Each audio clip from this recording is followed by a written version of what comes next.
Hey friends, welcome back. If you are new here, which many of you are, I am Kate and this is Sewing from Scratch, where I teach you everything I know about sewing and learn so much more along the way.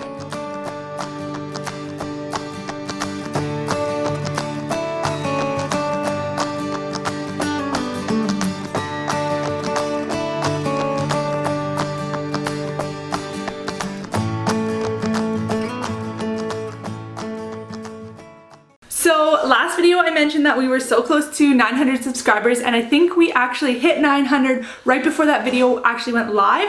We have since passed 900 subscribers. I'm not even sure where we'll be when this video goes out, but I just want to extend another sincere thank you. I am so grateful, and make sure if you are not subscribed already that you hit that subscribe button right now. You can grab it right here or right here. Hit that little bell notification as well so you don't miss future videos, because when I do hit that 1,000 subscriber mark, there's gonna be a pretty big giveaway. If you have just started sewing because of quarantine or for any other reasons, you are just starting sewing now, go back and watch some of my older videos, and I think you will find that there is a lot of helpful information there for you and a lot of beginner-friendly sewing projects. I will also link some beginner-friendly videos down in the description box for you to check out after you watch all of this video.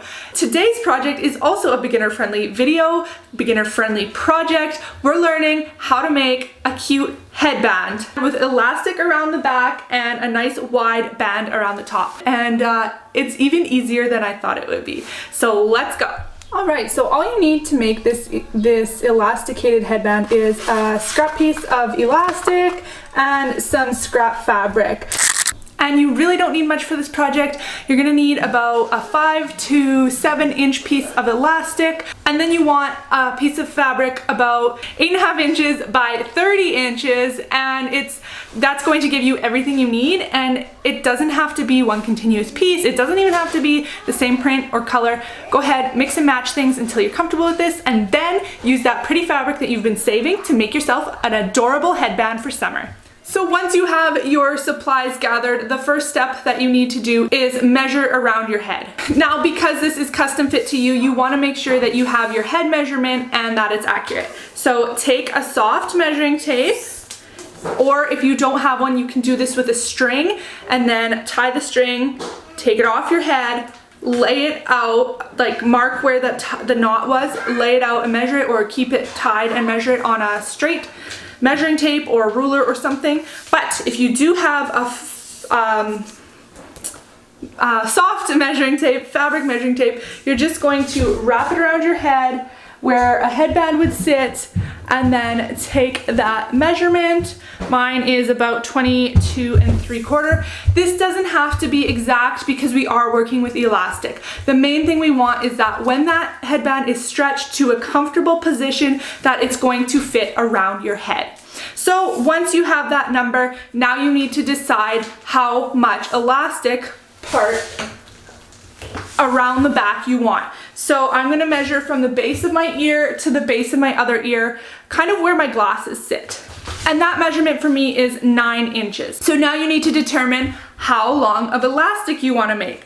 I don't wanna make a 9-inch elastic because that would mean it is fully relaxed, and I want it to be tight back there to hold on. You wanna be somewhere between 50 and 66% of that length, depending on the stretch of your elastic. If you have a really tight elastic, you wanna have a longer piece. If you have a really loose elastic, you wanna have a smaller piece. So I'm gonna go with about a 5.5 inch elastic. So what that means, I cut my elastic to 5.5 inches.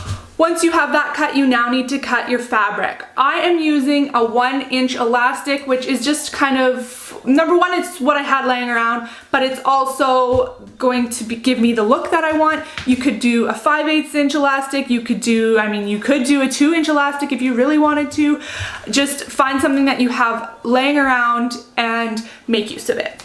So I'm going to cut a channel now for my elastic to slide into. My elastic is 1 inch, so I need the casing to be 1 inch wide as well, but I need 2 sides, right? Because you have the front, then your elastic, and then the back behind that, so the elastic can go into the channel. So you're going to need to double that elastic width, so that gives me 2 inches of fabric. But But if I were to just sew that up together, I would end up with a really small piece because of my seam allowance. So we need to remember to add seam allowance. I am adding 1/2 inch per side of the seam, so 1 inch total, for a total of 3 inches of width for my elastic casing. And then I'm going to add a smidge more because that elastic can get tight in there if your seam allowance isn't perfect. So I'm gonna add 1/4 inch, so that gives me about 1/8 of an inch on each side for wiggle room. So now that we have our width, 3.5 inches for 1 inch elastic, you need to figure out your length. So that's easy. You're just gonna use that measurement that we took from our ear to ear, and that's the length that we want. But remember seam allowance again, so let's add 1/2 inch to each side and make a 10-inch length casing. So to recap, you need 10 inches long and 3.5 inches wide. So your piece of fabric you need to cut is 10 inches long and 3.5 inches wide if you are using the same measurements I am and the same elastic that I am. You can use wovens or knits, whatever you have laying around. Again, this is a good scrap buster and it works for all types of fabrics. So don't worry about the grain and don't worry too much about the fabric type. Just bust that scrap stash. Once you have that casing fabric cut, you're just gonna take it, fold it right sides together. You can press it at this point if that's easier for you to keep it in place, or pin or clip down the long edge and then sew it with a 1/2 inch seam allowance. Making sure to backstitch at the beginning and the end. You can go ahead and turn it right side out. You can use your fingers for this, you can use a loop turner, or you can use a bodkin or a safety pin. You can go ahead and give this a press so that the seam lies flat along one long edge. Once you have that turned right side out, go ahead and pull that elastic through here. This is easiest with either a safety pin, a bodkin, or a loop turner. And you want to make sure that elastic is nice and flat in that channel. And you want to make sure that once the end gets to the end of the casing so that all the elastic is inside, sew over that end that is now flush with the fabric so that it's not going anywhere. Give it a few back and forward stitches to make sure that it is securely in place. Continue to pull the elastic through the casing until it gets to the other side and is flush. Remove your loop turner, safety pin, or bodkin and go ahead and give that a few securing stitches there as well. Great, you have the elastic portion ready. Now it's time to make the headband part. The measurements I'm using for this is 8.5 by 17. This of course will depend on the shape of your head, not the shape of your head. This will depend on the size of your head. So if you're not sure what length you want to make, and maybe you have a bigger head than I do, because I do seem to have a small head, but take that initial measurement when we measured our entire head, and subtract the back band measurement before the seam allowance. So just the measurement that was on the tape when we measured from ear to ear, in my case 9 inches. So I was 22 3/4 minus 9 inches. So I just measured my head again, it's 23 inches. Yeah. So if you subtract the 9-inch measurement from that, you would get 14? 14. But mine is actually going to be, I'm actually using 16 because I am making my back band a bit snugger, yeah. It's not going to be exact because of that back band scrunching things in, and that is where you need to take into account your elastic. So I am going with a 16-inch finished band portion. If that's the measurement you want to use as well, go ahead and cut yourself an 8.5-inch wide by 17-inch long strip of fabric, taking into account the direction of the print if that's something that you have on your fabric. So the long way is, you would want the stretch of the fabric so that the short way is the way the print is going up and down, if that makes sense. You want 8.5 to be the height. And then it's going to be folded over as well, so take that into account too. So that 8.5-inch by 17-inch number already has seam allowance built into it. So all you have to do is cut that out, fold it together with the long sides, right sides touching. So right sides together and then lengthwise.